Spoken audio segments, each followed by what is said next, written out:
بسم اللہ الرحمن الرحیم۔ جبرائیل علیہ السلام اور اللہ کے نبی کا واقعہ ہم آپ کو بتائیں گے۔ امید کرتے ہیں آپ کو ہماری ویڈیو پسند آئے گی۔ اگر آپ کو ہماری یہ ویڈیو پسند آئے تو ویڈیو کو لائک کیجئے، چینل کو سبسکرائب کیجئے تاکہ آپ کو ہماری لیٹسٹ ویڈیو آنے کا نوٹیفیکیشن مل سکے۔ فرعون کی ہلاکت کے بعد بنی اسرائیل ان کے نیچے سے آزاد ہو کر سب ایمان لے آئے، اور حضرت موسیٰ کو خداوند کریم کا حکم ہوا کہ وہ 40 راتوں کا کوہ طور کا اعتکاف کریں، اور اس کے بعد انہیں کتاب تورات دی جائے گی۔ چنانچہ حضرت موسیٰ کوہ طور پر چلے گئے اور بنی اسرائیل کو اپنے بھائی حضرت ہارون علیہ السلام کے سپرد کر دیا۔ آپ 40 دن تک دن بھر روزہ دار رہ کر ساری رات عبادت میں مصروف رہتے، اور ادھر سامری کو بنی اسرائیل کو گمراہ کرنے کا موقع مل گیا۔ بنی اسرائیل میں ایک شخص تھا جس کا نام سامری تھا، جو انتہائی گمراہ کن آدمی تھا۔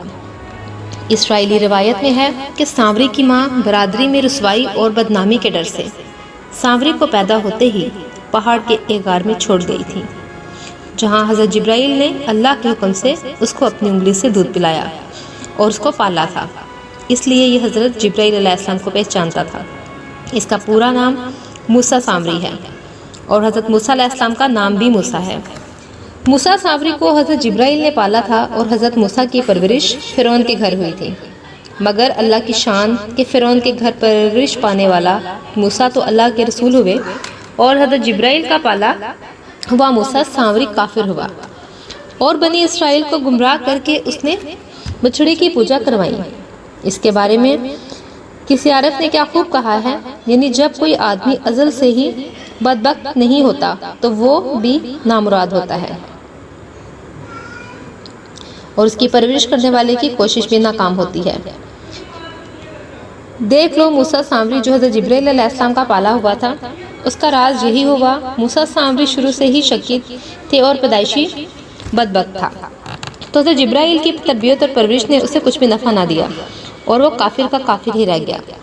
اور چونکہ موسیٰ ازل سے ہی نیک بخت تھے، اس لیے فرعون جیسے کافر سے بھی انہیں نقصان نہیں پہنچا۔ جن دنوں موسیٰ کوہ طور پر تھے، سامری نے آپ کی غیر موجودگی کو غنیمت جانا اور یہ فتنہ برپا کر دیا کہ اس نے بنی اسرائیل کے چاندی کے زیورات کو پگھلایا اور اسے ایک بچڑا بنایا، اور حضرت جبرائیل علیہ السلام کے گھوڑے کے قدموں کی خاک کو جو اس کے پاس محفوظ تھی، اس نے وہ خاک بچڑے کے منہ میں ڈال دی، تو وہ بچڑا بولنے لگ گیا۔ پھر سامری نے مجمع میں یہ تقریر شروع کر دی کہ اے بنی اسرائیل، حضرت موسیٰ علیہ السلام اللہ سے باتیں کرنے کے لیے کوہ طور پر تشریف لے گئے ہیں، لیکن اللہ تو ہم لوگوں کے پاس آ گیا ہے، اور بچڑے کی طرف اشارہ کرتے ہوئے بولا کہ یہی خدا ہے۔ سامری نے ایسی گمراہ کن تقریر کی کہ بنی اسرائیل کو بچڑے کا خدا ہونے پر یقین آ گیا، اور وہ بچڑے کو پوجنے لگے، اور 12,000 آدمیوں کے سوا ساری قوم نے بچڑے کو بولتا ہوا دیکھ کر اس کو خدا مان لیا، اور اس نے کے آگے سر خود بخود جھک گئے اور اس کی پوجا کرنے لگے۔ چنانچہ خدا تعالیٰ کا ارشاد ہے، اور موسیٰ کے بعد اس کی قوم اپنے زیوروں سے ایک بچڑا بنا بیٹھی ہے۔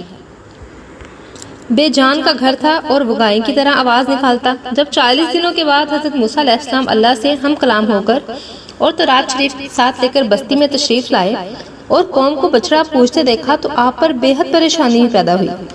آپ نے جوش میں اپنے بھائی حضرت ہارون علیہ السلام کی سر کی داڑھی اور بال پکڑ کر گھسیٹنا اور مارنا شروع کر دیا، اور فرمانے لگے کیوں تم نے ان لوگوں کو اس کام سے نہیں روکا؟ حضرت ہارون علیہ السلام معذرت کرنے لگے۔ حضرت ہارون کی معذرت سن کر حضرت موسیٰ علیہ السلام ٹھنڈے ہوئے۔ اس کے بعد آپ نے اپنے بھائی ہارون علیہ السلام کے لیے رحمت اور مغفرت کی دعا فرمائی۔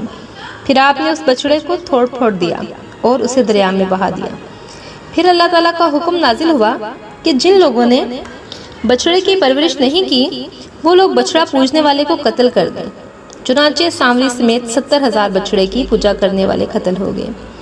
اس کے بعد یہ حکم نازل ہوا کہ حضرت موسیٰ علیہ السلام 70 آدمی کو منتخب کر کر کوہ طور پر لے جائیں، اور یہ سب لوگ بچڑا پوجنے والوں کی طرف سے معذرت طلب کریں اور دعا مانگیں کہ ان کے گناہ معاف ہو جائیں۔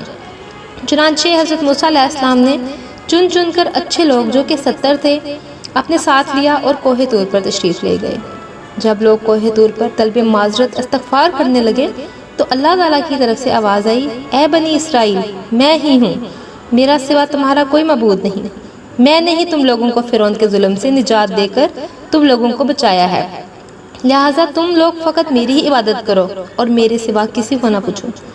اللہ تعالیٰ کا یہ کلام سن کر 70 آدمی ایک زبان ہو کر کہنے لگے، اے موسیٰ، ہم ہرگز ہرگز آپ کی بات نہیں مانیں گے جب تک ہم اللہ تعالیٰ کو اپنے سامنے نہ دیکھ لیں۔ یہ 70 آدمی اپنی ضد پر اڑ گئے کہ ہم کو خدا کا دیدار کروائیے ورنہ ہم ہرگز نہیں مانیں گے۔ اللہ تعالیٰ نے یہ فرمایا ہے، حضرت موسیٰ نے ان لوگوں کو بہت سمجھایا مگر یہ لوگ